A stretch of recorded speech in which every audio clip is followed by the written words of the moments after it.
Think of the word Samsung, often brings to mind cutting-edge smartphones, foldable screens, and the only real rival to Apple.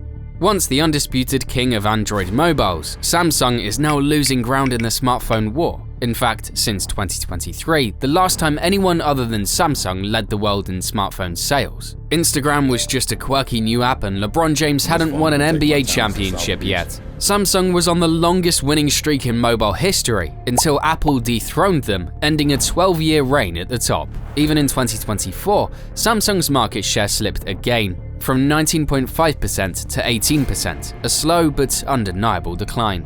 So what happened, and how is Samsung silently losing the smartphone war? To understand Samsung's current struggles, we need to rewind. Back in the early 2010s, Samsung was the undeniable leader in the Android market. The Galaxy S3 sold over 70 million units, while the Galaxy S4 became their best-selling smartphone ever, surpassing 80 million units. These devices, along with the Note series, dominated the market with features Apple hadn't yet adopted: bigger displays, AMOLED technology, and stylus support through the S Pen. Then came their secret weapon: OLED technology. With sharper colors and deeper blacks, Samsung's screens became the gold standard. They controlled the supply chain, leaving rivals struggling to compete. Even Apple, their biggest competitor, had to rely on Samsung for displays. But then, 2016 happened. The Galaxy Note 7, a phone designed to continue their winning streak, became a PR nightmare. Exploding batteries, global recalls, billions lost. A disaster so big that most companies wouldn't survive it. Samsung's response? It reacted quickly by launching the Galaxy S8, a phone that received widespread praise for its infinity display and was so well designed that even Apple adopted a similar look with the iPhone X. The S8 sold over 20 million units in just 2 months, proving that Samsung could recover from any disaster, not just with apologies, but with undeniable innovation. Samsung's dominance in the 2010s was built on aggressive innovation, risk-taking, and virtual integration, controlling everything from screens to chips. But now, they're silently losing ground in the smartphone war. The question is, why? One of the biggest threats to Samsung is not Apple, it's China. In 2024, the global smartphone market grew by 7%, with 1.22 billion units shipped. Apple stayed on top with 226 million, while Samsung followed closely with 223 million. So far, it was good, right? Well, not exactly, because the real winner here was Xiaomi, jumping from 146 million shipments in 2023 to 168.5 million. That's a huge leap. And it's not just Xiaomi. Vivo and Oppo shipped 27 million and 28 million units respectively. Now, this wouldn't be a problem if these brands were just competing in China, but they're not. They're outperforming Samsung in its former strongholds, especially in Asia Pacific and, crucially, India. In India, the world's second largest smartphone market, Samsung's shipments dropped by nearly 20% in 2024. Vivo is now the #1 brand, and Xiaomi is still going strong. Now here's where things get really interesting. It's not just about who's selling the most phones, it's about how they're selling them. Samsung is going all in on premium. The Galaxy S24 series? It's great. It sold well in the US and Europe, starting at $799, but Chinese brands are playing an entirely different game. Xiaomi's Redmi Note series offers 5G, big batteries, and solid cameras for under $200. Vivo's Y series? High refresh rate displays and fast charging in the sub-$300 range. Meanwhile, Samsung puts those same features in devices that cost way more, like the A5X or S series. And the result? The budget segment. Phones between $100 and $200 doubled in India in 2024, making up 47% of the market, and of course, Chinese brands owned it. Another reason Samsung is struggling in the mobile market, it is starting to lose the game it invented: foldables.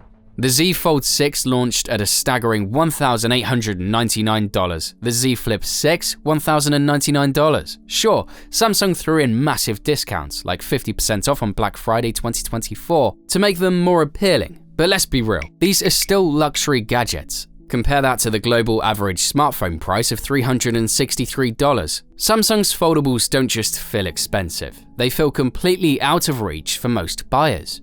And while Samsung has been trying to push the premium angle, rivals have caught up. Google and Huawei are no longer just challengers, they're serious contenders. The Pixel 9 Pro Fold, launched in late 2024, comes in at $1,799, $100 cheaper than the Z Fold 6. But here's the kicker, it's the thinnest foldable in the US market, at just 10.5mm when folded. More importantly, its 6.3-inch outer display is wider, making it feel like a regular phone, unlike Samsung's narrower cover screen. And then there's Huawei, a completely different beast. Samsung barely exists in China, but Huawei, it owns that market. The Mate X5, launched in 2024, packs a massive 10.2-inch display and a 5,600 mAh battery for around $1,700. It runs on Harmony OS, which lacks Google services, but in China, that's a non-issue. The result? Huawei now controls 38% of the global foldable market, while Samsung has slipped to just 23%. A brutal fall from the 50% dominance it had in 2022. The software and ecosystem are also major issues for Samsung. Apple's dominance isn't just about the phones, it's about the trap. The sticky web of iOS, AirPods, Apple Watch, and iCloud that locks users in. Samsung has been hustling to build its own ecosystem with Galaxy Buds, Galaxy Watches, and SmartThings, but it's still playing catch-up.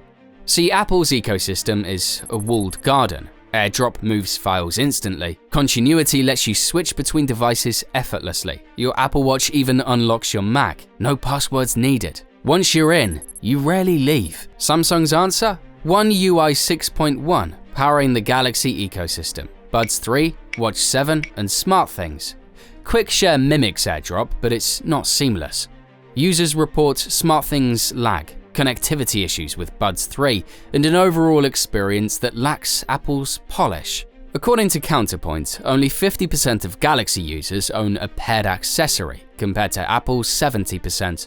Then there's Google turning the Pixel into Samsung's Android nightmare. The Pixel 9 series, launched in late 2024, shipped 5.5 million units in Q4. They destroy Samsung's Galaxy AI with Cool Screen, Live Translate, Magic Editor. Google's AI isn't just good, it's miles ahead. And here's Samsung's core problem, it's tethered to Android. By 2024, 71% of smartphones ran on Android, and Samsung held 19% of the global market. But Google controls the operating system, meaning Pixel gets first access to Android updates and AI features. Apple has iOS, Huawei has Harmony OS, Samsung, it's a premium Android player, but not a unique one. This lack of differentiation hurts ecosystem cohesion. Without a fully integrated experience, Samsung risks being seen as just another Android brand, while Apple and Google build ecosystems that keep users loyal. So what's next for Samsung? Because even in South Korea, Samsung's own backyard, it's losing ground, especially with younger users. Currently, 71% of smartphone users in Korea still rock a Galaxy. That's dominance, until you zoom into the 18 to 29 crowd. In 2024, a survey found that 70% of South Korean Gen Z users prefer iPhones, up from just 44% in 2020. When the next generation is choosing Apple, that's not just a shift, that's a warning sign. Is Samsung losing the smartphone war, or will they make a comeback? Let us know in the comments.